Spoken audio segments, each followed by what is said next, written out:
Hello everyone, आप सभी को जय श्री राम। और आज मैं बात करूंगा एक बहुत ही इंपॉर्टेंट टॉपिक के ऊपर, ब्रह्मचर्य से रिलेटेड, जो कि है, यदि आप ब्रह्मचर्य का पालन कर रहे हैं और बहुत चीज़ें अच्छी चल रही हैं, परंतु मैं चाहता हूं कि आप एक ऐसे एस्पेक्ट को देखें जो कि हम लोग हर समय उसको इग्नोर कर देते हैं, उस बारे में चर्चा नहीं करते या उसके बारे में सोचते तक नहीं है, और उसके कॉन्सिक्वेंसेस के बारे में भी हम नहीं सोचते कि हाँ, ब्रह्मचर्य पालन के दौरान ये जो हमारा धारणा है, ये जो हम जिस मेंटालिटी, जिस माइंडसेट के साथ ये फॉलो कर रहे हैं, उसका क्या इफेक्ट पड़ेगा। मैं कम शब्दों में प्रयास करूंगा, जो कि है अहंकार का त्याग। मेरा सबसे पहला क्वेश्चन आप सभी से ये है कि आप ब्रह्मचर्य का पालन क्यों कर रहे हैं? क्या आपको एक अच्छा स्किन चाहिए? क्या आपको एक अच्छा शरीर चाहिए? क्या आपका बॉडी में जो भी मतलब वीर है वो खराब हो चुका है, गल चुका है, उसकी कोई वाइटलिटी बची नहीं है, इसलिए चाहिए?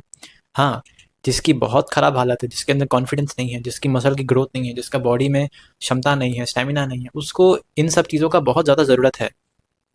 बट मैं चाहता हूँ कि आप इस चीज़ पे फोकस करें कि ये चीज़ें सिर्फ इस चमड़े के साथ जुड़ी, ये स्थायी नहीं है। आप कितनी ही अच्छी दवाइयाँ ले लें, कितना ही स्किन केयर कर लें, कितने ही ब्यूटिशियंस या कितने ही बड़े बड़े लोगों के पास चले जाएं, स्किन डर्मेटोलॉजिस्ट किसी के पास भी चले जाएं, या कितना ही ब्रह्मचर्य का पालन कर लें, एक ना एक दिन आपको मरना तो है। ये तय है, एक दिन आपको तो शरीर छोड़ना ही है। अगर आप सिर्फ ये सोच रहे हैं, अगर आप सिर्फ ये एक्सपेक्ट को कंसिडर कर रहे हैं कि मैं ब्रह्मचर्य से ये कर दूंगा, मैं ब्रह्मचर्य से बहुत ताकतवर बन जाऊंगा, मेरे अंदर ओज आ जाएगा, मेरे अंदर तेज आ जाएगा, तो आप गलत कर रहे हैं। मैं क्यों चीज़ बोल रहा हूँ? क्योंकि जब भी हमारे शरीर में बल बढ़ता है, हमारे इंद्रियों में बल बढ़ता है, तो हमारा मन चंचल होता है। इंद्रियों में बल अगर है तो चंचल होगी।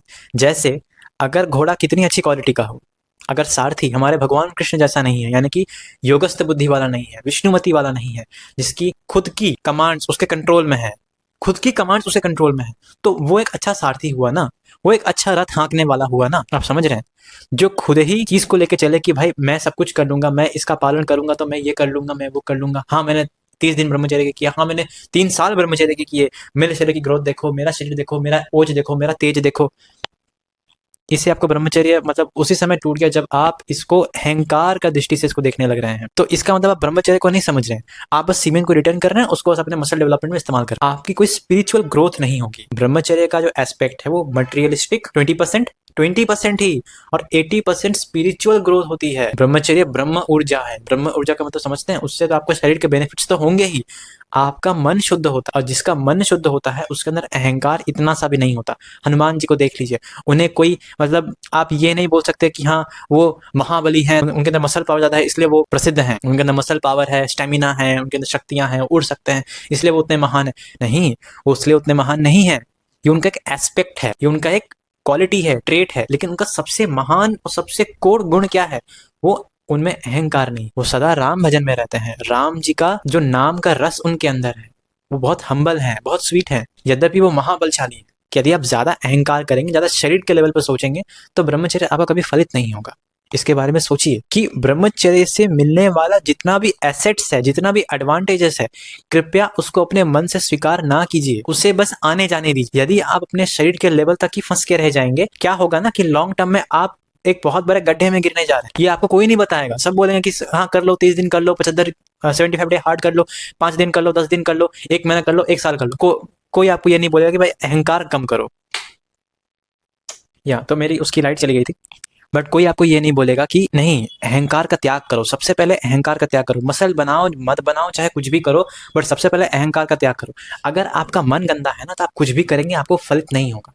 आप कितना ही देख लीजिए, आप कितने शरीर बनाने वाले हैं, कितने अच्छे संयमी नियमी है, लेकिन उनका मन, सबसे खराब चीज है मन। मन कंट्रोल में नहीं, मन काबू में नहीं। जब तक आपका मन काबू में नहीं होगा, तब तक आप कुछ नहीं कर सकते। आप कितनी मसल बनाएंगे? अगर अगर सारथी ही सही ना हो, तो घोड़ा आप कितने अच्छे क्वालिटी का लाएंगे, वो जाके एक्सीडेंट ही करवाए। अगर गाड़ी आप कितनी सेफ्टी वाली, कितनी ही महंगी और कितनी ही पॉश आप ले आए, अगर ड्राइवर ही बेकार है, तो कुछ नहीं हो सकते। जैसे कि हमारा मन हमारा ड्राइवर है, ठीक है? हमारा मन हमारा चालक है, और बुद्धि ये निश्चय करती है कि ड्राइवर कैसे एक्ट करेगा। यदि अगर आपकी बुद्धि में अहंकार का बीज अगर चला गया है, तो आपका ब्रह्मचर्य कभी फलित नहीं हो। तो सबसे पहले अपना अहंकार को गलाइए, उसको खत्म ही करना है आपको। सबसे मतलब प्राइमरी टारगेट है कि मैं ऐसा काम करूंगा जिससे मेरा अहंकार का नाश हो जाए। जब अहंकार या ईगो नाश होता है, तब शक्ति बढ़ती। कौन सी शक्ति? आत्मशक्ति बढ़ती। ये जो शरीर की शक्ति है ना, ये वाली, ये खत्म हो जाएगा।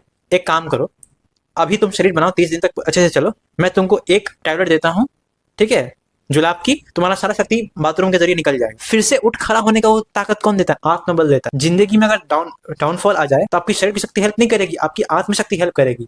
आत्मशक्ति से शरीर शक्ति आती है, शरीर की शक्ति से आत्मशक्ति नहीं आती है। जिम जाएंगे कॉन्फिडेंस आएगा लेकिन लंबे समय तक नहीं आएगा। आपको अपने अंदर ही बल पैदा करना होगा। वो ब्रह्मचर्य आपको, जब आपका अहंकार कम होता है, जब आपका अहंकार शून्य की तरफ जाता है, तब कहीं वो ब्रह्मचर्य की ऊर्जा बढ़ती है। तब आपको और अच्छा रास्ता दिखेगा कि नहीं, हमको ऐसे चलना है, ऐसे चीजें करनी है, हमको ऐसे नहीं सोचना है या ऐसे सोचना है, या ये खाना है या नहीं खाना है। जब आपका अहंकार कम हो जाएगा, जब आप गुस्सा नहीं करेंगे, हालांकि मैं भी बहुत अभी गुस्सा कर रहा हूँ, पर मुझे नहीं करना चाहिए। मेरा यही प्रयास है कि अहंकार को कम किया जाए।